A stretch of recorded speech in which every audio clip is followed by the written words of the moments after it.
Lembrando a todos que após a missa haverá um momento cultural aqui na frente com um show de Roger Men, Karina Spinelli e Gerlane Lopes em homenagem ao Dia do Estudante. Convidamos para uma breve saudação aos senhores presentes, representando a classe dos advogados, Dr. Clóvis Basto, presidente da OAB Olinda.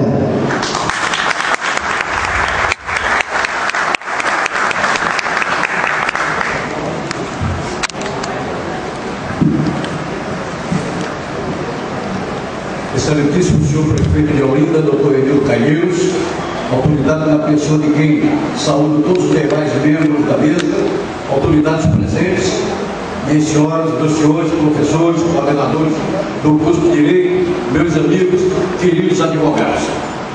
É fantástico estar aqui nesta tribuna e advogado só fala em pé.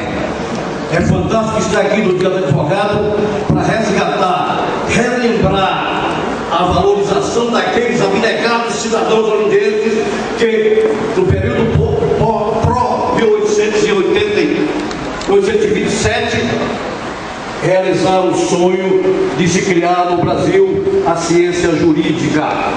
Como muito bem disse o professor Valdenito, começou em Olinda.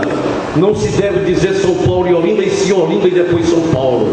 É importante que a gente mantenha esse vínculo, é importante que a classe de advogados esteja unida, esteja presente. Eu costumo dizer nos meus discursos por aí afora que no Estado Democrático de Direito, como vivemos hoje, a principal força armada é a OAB. E a OAB está aqui presente, a OAB está com parceria com a Prefeitura, porque a OAB entende que essa memória, essa celebração, esse dia deve ser relembrado todos os anos.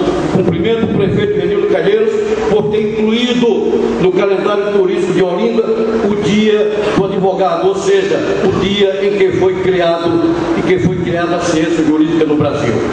Meus amigos, Olinda merece tudo isso. Olinda, primeira capital cultural do país. Olinda, patrimônio histórico da humanidade. Olinda, que me adotou como filho. Preciso que vocês saibam, é importante que vocês saibam que eu sou mais olindense do que vocês, porque eu sou olindense conferido legalmente pela Câmara Municipal de Olinda e homologado pela Prefeitura. Muito obrigado.